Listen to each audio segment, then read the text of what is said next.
تو دوست احباب شکوے کرتے ہیں جی ہمارے کام پورے نہیں ہوتے، اٹک جاتے ہیں،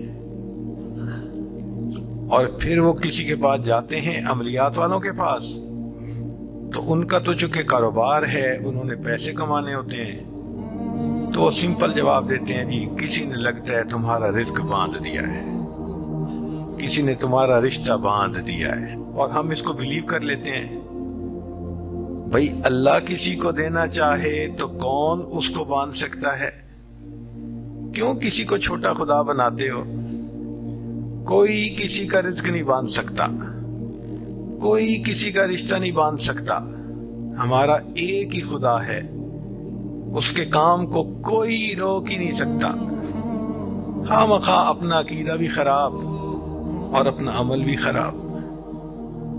سیدھی بات ہے کہ نبی علیہ الصلوۃ والسلام نے جو باتیں سکھائیں ان کو کریں، خود بخود عملیات سے جان چھوٹ جائے گی۔ چنانچہ عورتیں اکثر پوچھتی ہیں جی کہ میرا رشتہ اچھا ہو جائے، بیٹے کو جاب مل جائے، بہو کا ویزا رکا ہوا ہے، فلاں کام اٹکا ہوا ہے۔ تو بھئی اٹکے ہوئے کاموں کے لیے عمل نبی علیہ السلام کی مبارک زبان سے ابو داؤد شریف کی روایت ہے۔ نبی علیہ السلام نے فرمایا جو مومن صبح و شام 7 مرتبہ اس دعا کو پڑھے گا، اللہ تعالیٰ اس کے ہر ادھورے کام کو پورا فرما دے گا۔ اور وہ کیا ہے؟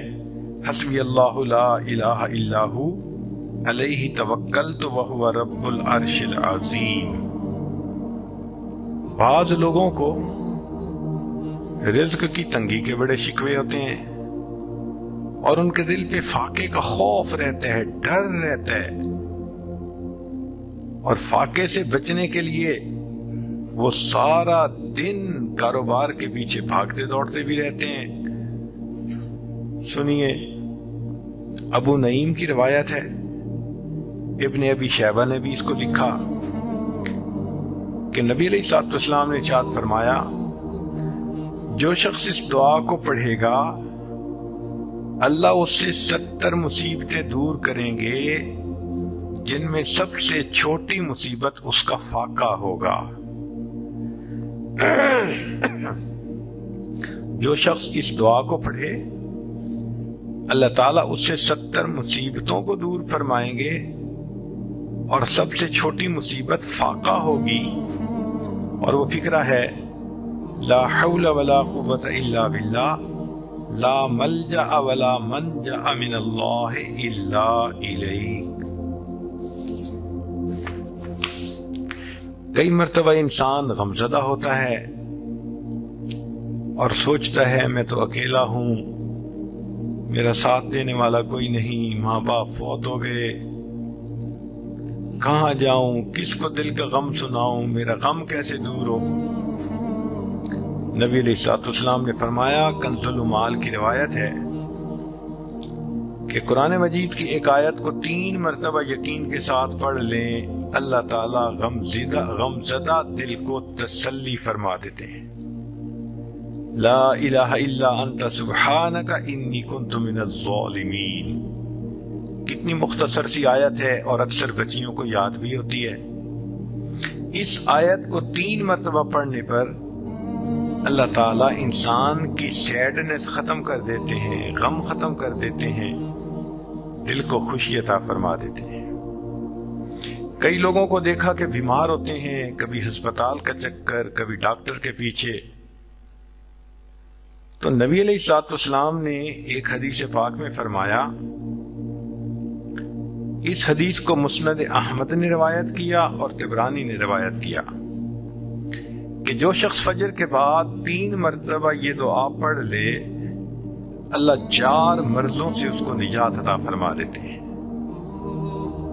امید ہے کہ مستورات توجہ سے یہ بات سنیں گی اور اس کی اہمیت کو ذرا سمجھیں گی کہ جو شخص فجر کے بعد 3 مرتبہ یہ آیت پڑھ لے تو اللہ تعالیٰ اس کو 4 بڑے بڑے مرضوں سے بچائیں گے۔ نمبر 1، پاگلپن. اگر کوئی آدمی مینٹلی انبیلنسڈ ہو، ریٹارڈڈ ہو،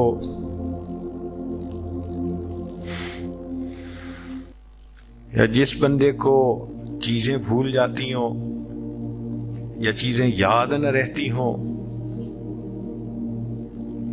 ذہن سے متعلقہ جو بیماریاں ہیں وہ اسی پاگل پن کے زمرے میں آئیں گی.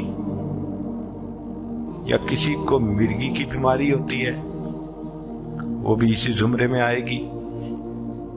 تو پہلی بیماری جو اللہ تعالیٰ دور کرتے ہیں وہ ہے پاگل پن،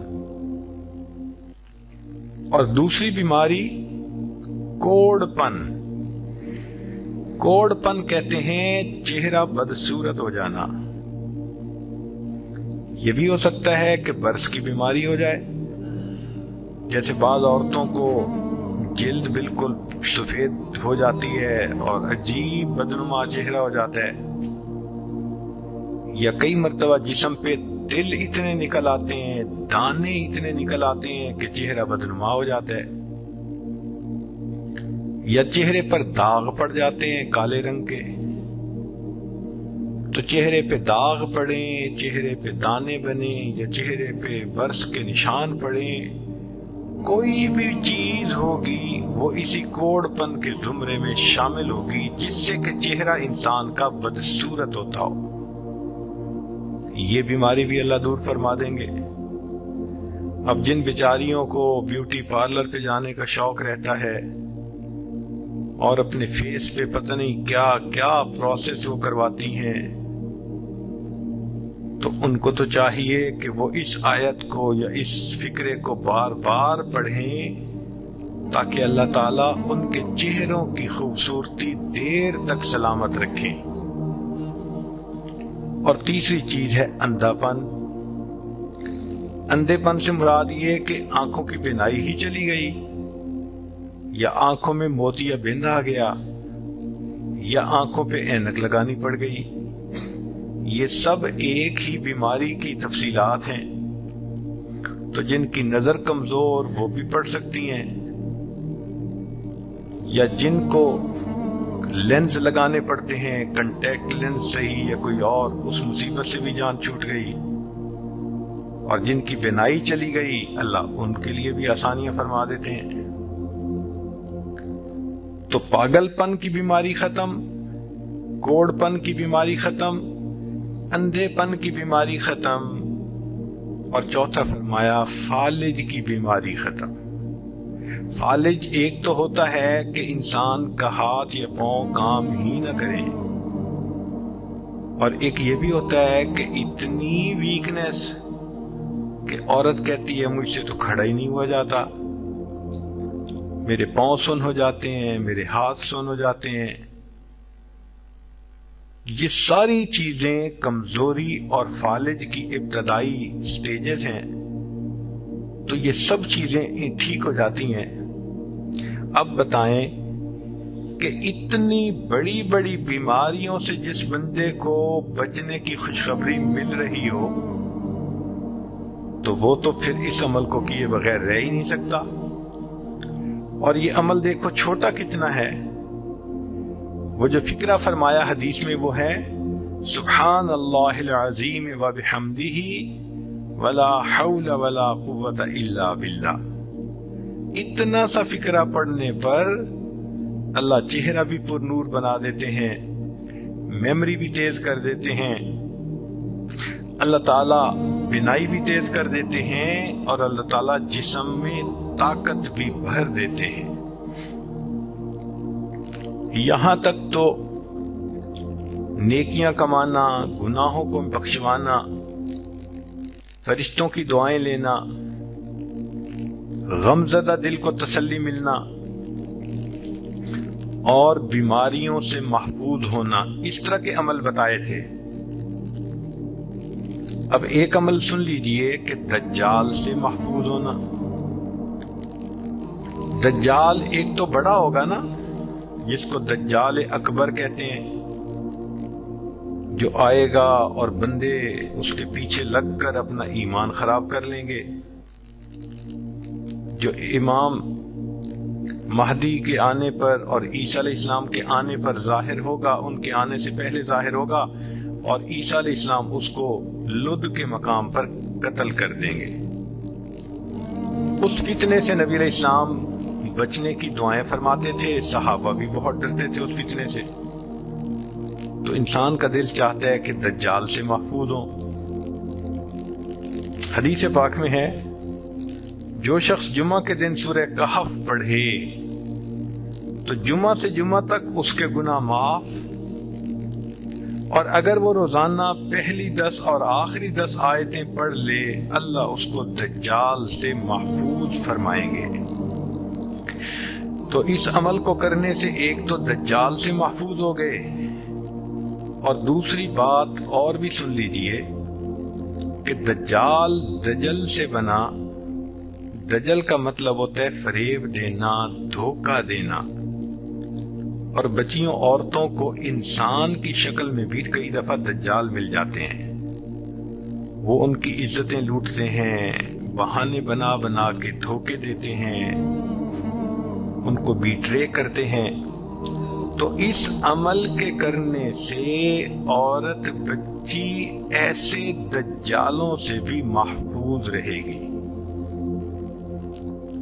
لا الہ الا اللہ، لا الہ الا اللہ، لا الہ الا اللہ، لا الہ الا اللہ، لا الہ